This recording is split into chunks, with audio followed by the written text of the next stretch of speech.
Hello everyone, welcome back to my channel. আজ হলো গিয়ে শনিবার, তো কালকে আমরা গেছিলাম হচ্ছে দক্ষিণেশ্বর।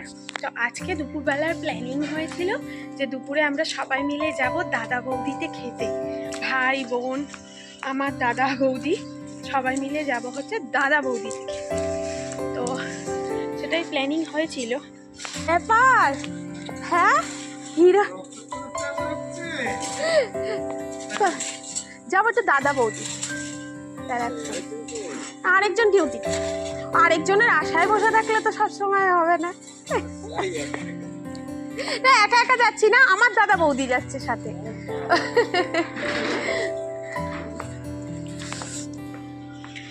তো এখানে এক দাদার সাথে দেখা হয়ে গেছিল, কথা বলছিলাম। তো ওদের আবার অ্যাকচুয়ালি অন্য রিলেটিভস আছে, সেই রিলেটিভসদের নিমন্ত্রণ রয়েছে, মানে তারাও নিমন্ত্রণ করেছে ওদেরকে।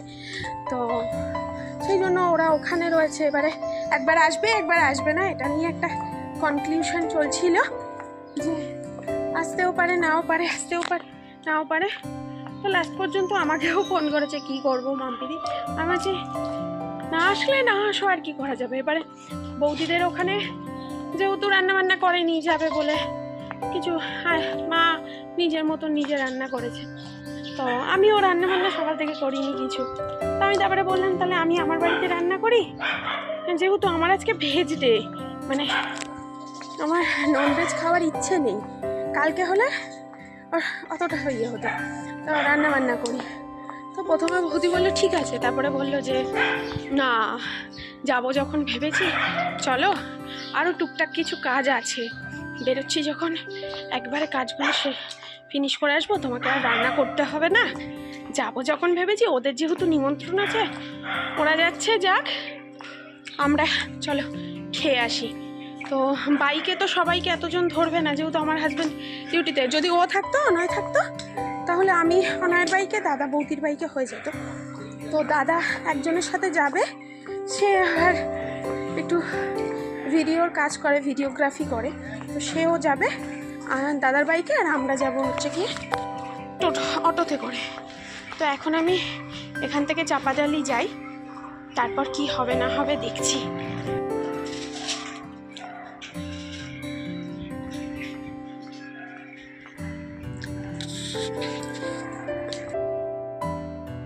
রাস্তাগুলো তোমাদেরকে দেখাচ্ছিলাম, যে সুন্দর রাস্তাগুলো দেখো, গ্যাসের লাইন করার জন্য একদম খুঁড়ে দিয়েছে। আর এখন দুপুর প্রায় ওই 1-1:30 বাজে, আর রোদটাও কিন্তু বেশ চড়া রয়েছে। তো এখান থেকে আমি ভ্যান ধরবো, ভ্যান অথবা টোটো করে একবারে চলে যাব চাপাডালি। চাপাডালিতে দাদা বৌদি ওরা দাঁড়িয়ে রয়েছে, দাদা তো বাইকেই যাবে মনে হয়।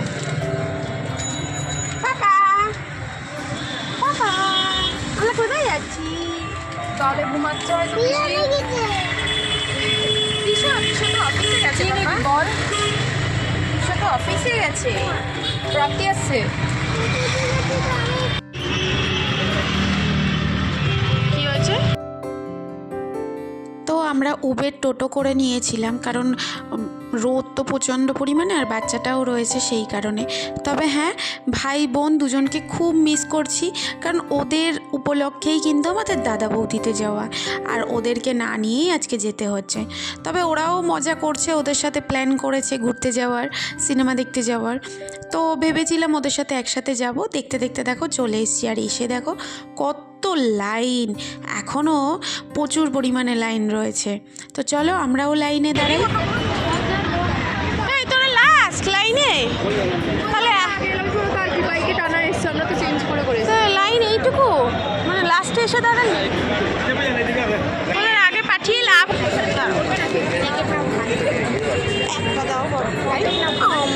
আমারও কম হয়ে যাবে, আমি দাদার সাথে এসেছি।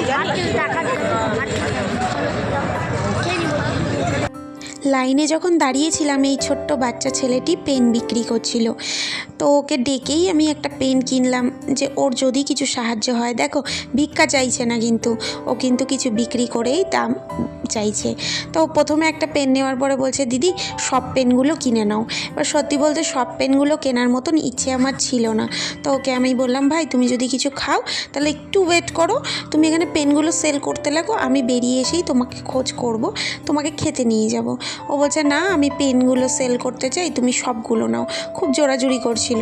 তো আমি তখন ওকে বললাম আমি নিজেই এসেছি আমার দাদার সাথে, তো আমি এত পেন কী নিয়ে, মানে আমার রেড পেন হলেও কাজে লাগতো, কিন্তু এতগুলো পেন এই মুহূর্তে আমার লাগবে না। তো বাচ্চা মানুষ তো খুব জোরাজুরি করছিল নিয়ে নাও। যাই হোক এদিকে আবার লাইনটাও এগিয়ে যাচ্ছে, সেই জন্য ওকে বললাম একটু ওয়েট করো আমি আসছি। তো ও ওয়েট আর করেনি, তো ও বললো না আমি ওয়েট করব না এখানে। যাই হোক এখানে দেখো আমাদের লাইন প্রায় কাছাকাছি চলে এসছে, আর আমাদেরকে জিজ্ঞাসা করে আমাদের জন্য, আমরা গ্রাউন্ড ফ্লোরেই সিট বলেছিলাম, তো গ্রাউন্ড ফ্লোরে সিট অলরেডি অ্যাভেলেবেল করে দিয়েছে। তো চলো ভেতরে যাওয়া যাক।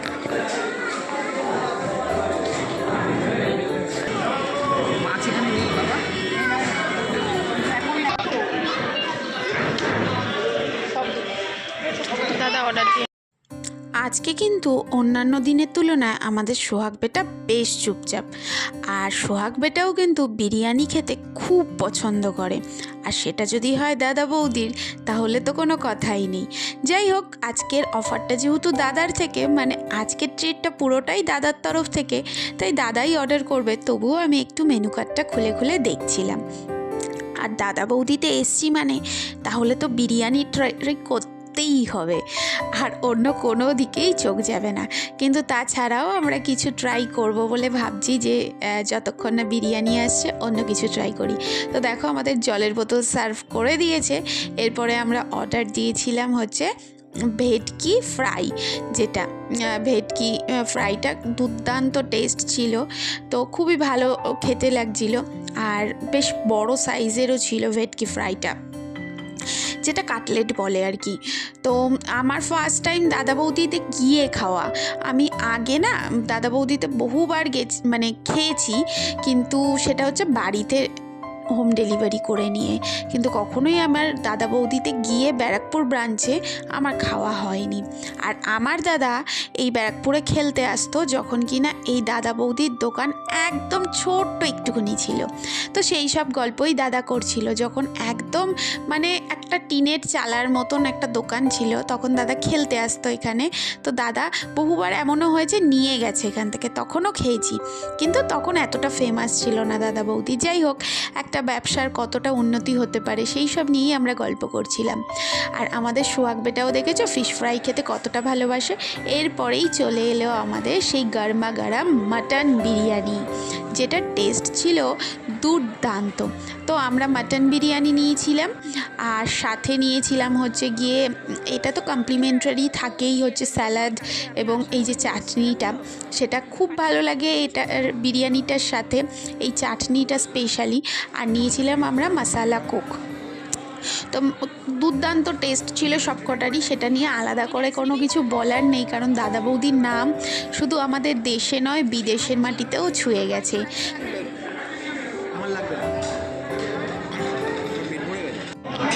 তুমি মাছ দেখেছো? চলো আরেকবার দেখে আসি, আসো।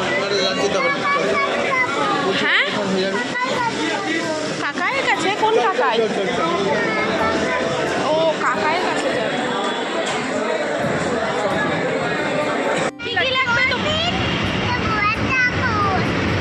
আর পিচকিরি, রং, মুখোশ আর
তাহলে জুডিও আমাদের খাওয়া দাওয়া কমপ্লিট।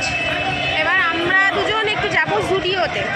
তার আগে ভিডিও শুট করতে হবে। তার আগে একটু শ্যুট করছি, আর আমাদেরও একটা শুটিং আছে, শুটিং পারপাস। এটা হচ্ছে স্টাইল বাজার। ভালো না স্টাইল বাজার, সুন্দর এখানে অনেকগুলো আছে দেখো, সব কিছু না ইয়ের থেকে এখানে বেটার মনে হচ্ছে, তাই না?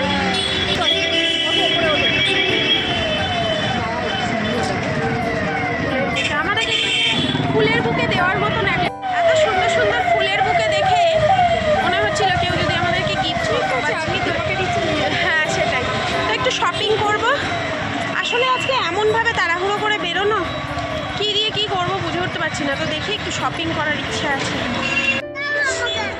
দিচ্ছি যা তোমার জন্য একটা পিচকিরি, একটা বেলুন, একটা রং, আর একটা কি মুখোশ। কি জল না পেন?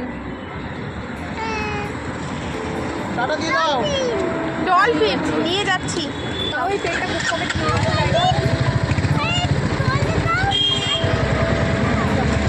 টাটা।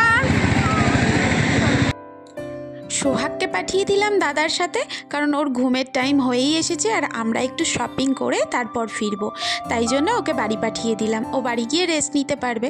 তো প্রথমেই আমরা চলে এলাম জুডিওতে। ব্যারাকপুরের জুডিওটা বারাসাতের তুলনায় অনেকটা বেশি স্পেস আর অনেক বেশি কালেকশন, দেখে অনেক কিছুই চয়েস হচ্ছিল। বাট আজকে নিজের জন্য কোনো গিফট নয়, আজকে কিনতে এসেছি ভাই আর বোনের জন্য গিফট। তাই ওদেরটাই বেশি চয়েস করছি। তাও মেয়েদের মন তো একটু কসমেটিক্সের দিকে মন চলেই যায়, তাই গিয়ে কসমেটিক্সগুলো দেখছিলাম। আর এখানে যেহেতু ট্রাই করার অপশান রয়েছে, তাই একটু ট্রাই করেও দেখছিলাম যে কোনটা কীরকম রয়েছে। খুব ভালো কালেকশান রয়েছে ব্যারাকপুরে, অনেকটা স্পেস, অনেক কালেকশান, দেখে বেশ লাগলো। পরে আরেকবার যাবার প্ল্যানিংও করেছি, দেখা যাক কবে যাওয়া হয়। তবে এখান থেকে ভাই আর বোনের জন্য সেভাবে কিছু পছন্দ হচ্ছিল না। অ্যাকচুয়ালি ভেবেছিলাম ওদেরকে তো সাথে নিয়েই আসবো এখানে, তো ওরা যেহেতু আসতে পারেনি, ওদের ইনভিটেশন ছিল অন্য জায়গায়। তারপর আমরা গেলাম স্টাইল বাজারে, ওখান থেকেই চয়েস করে নিলাম ওদের জন্য জামা কাপড়, মানে মামার ছেলের জামা আর বোনের জন্য একটা কুর্তা।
বাস আমাদের কেনাকাটা হয়ে গেছে। হ্যাঁ, আমাদের কেনাকাটা হয়ে গেছে স্মার্ট বাজার থেকে ওদের জন্য জামা প্যান্ট কিনলাম। স্টাইল বাজার, সরি আমার মাথা কাজ করছে না।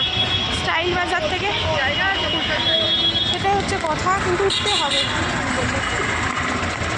মহিলা সিট থাকবে তো? জায়গা আছে, বসে বাচ্চা বসে, এখানটা বসে, এটা তো ইয়ে সিট, তুমি বসো না। সিট কম না এই বাসটাতে?